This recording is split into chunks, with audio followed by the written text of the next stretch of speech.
Assalamualaikum warahmatullahi wabarakatuh. Nama saya Syahril Pratama. Saya ingin mempresentasikan hasil kerja tugas saya untuk mata kuliah Ekonomi Sumber Daya Pertanian. Definisi barang publik. Secara umum, barang publik biasa dipahami sebagai sesuatu yang dapat dinikmati atau dibutuhkan oleh semua orang. Suatu barang publik merupakan barang-barang yang tidak dapat dibatasi siapa penggunanya, dan sebisa mungkin bahkan seseorang tidak perlu mengeluarkan biaya untuk mendapatkannya.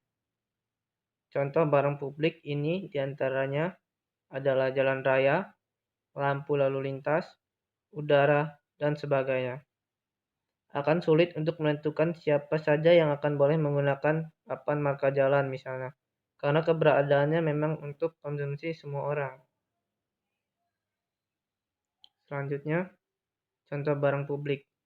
Yang pertama ada lampu lalu lintas. Lampu lalu lintas tergolong barang publik karena kita bisa memanfaatkannya sebagai tanda jalan tanpa perlu mengeluarkan biaya atau usaha apapun. Begitu juga dalam pemanfaatannya.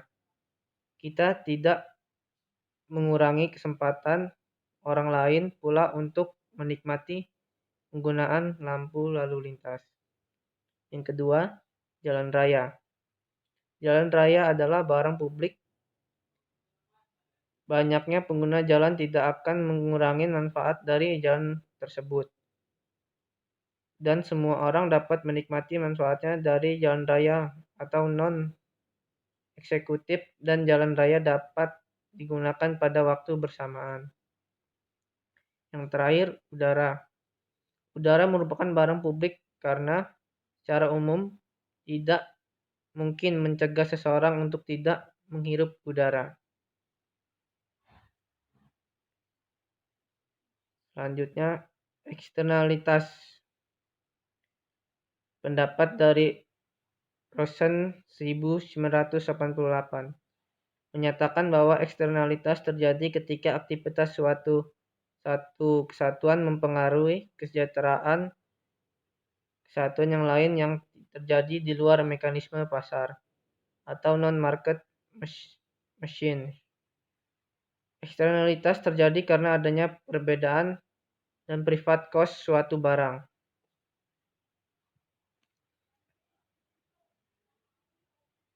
Selanjutnya, identifikasi jenis eksternalitas dan cara penanggulangan pada limbah kelapa sawit. Yang pertama itu ada limbah cair. Limbah cair dihasilkan dari sisa proses pembuatan minyak kelapa sawit berbentuk cair yang disebut palm oil, milk effluent atau POM. Dan juga ada limbah gas berasal dari buangan pabrik kelapa sawit pada proses produksi CPO. Cara penanggulangan limbah cair yaitu dibuat pupuk organik. Pupuk yang terbuat dari limbah kelapa sawit merupakan pupuk yang berasal dari pengolahan kelapa sawit menjadi minyak. Pupuk limbah kelapa sawit dapat berupa limbah cair, cangkang, batok kelapa, limbah solid atau lumpur, dan limbah tandan kosong sawit. Selanjutnya, identifikasi jenis eksternalitas dan cara penanggulangan pada limbah buah kelapa sawit. Salah satu alternatif berkelanjutan dari limbah kelapa sawit adalah dari biomas sawit. Biomas tersebut khususnya dari limbah kelapa sawit, yakni cangkang dan serabut sawit yang sudah terkumpul di sekitar PKS sehingga tidak memerlukan biaya pengumpulan yang terlalu besar. Bila dikelola, limbah kelapa sawit bisa digunakan sebagai energi alternatif pengganti fosil yang bisa digunakan sebagai bahan bakar pada pembangkit listrik tenaga uap atau PLTU. Selanjutnya, identifikasi jenis eksternalitas dan cara penanggulangan pada limbah kelapa sawit, yaitu limbah dari pelepah daun serta bungkil sawit untuk pakan ternak yang dihasilkan dari kebun maupun industri pengelolaan kelapa sawit yang telah dinyatakan beberapa peneliti sangat bermanfaat sebagai pakan ternak, terutama ruminasia dan unggas.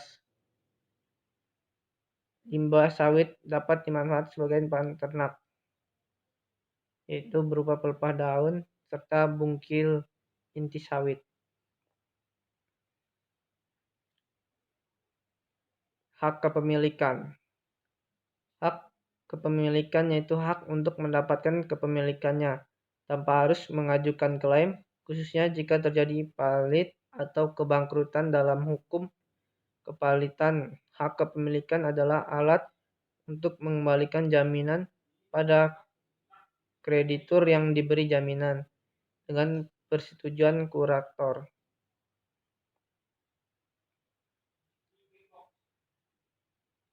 Nah, ini ada tipe pemilik atau pemegang akses, hak dan kewajibannya.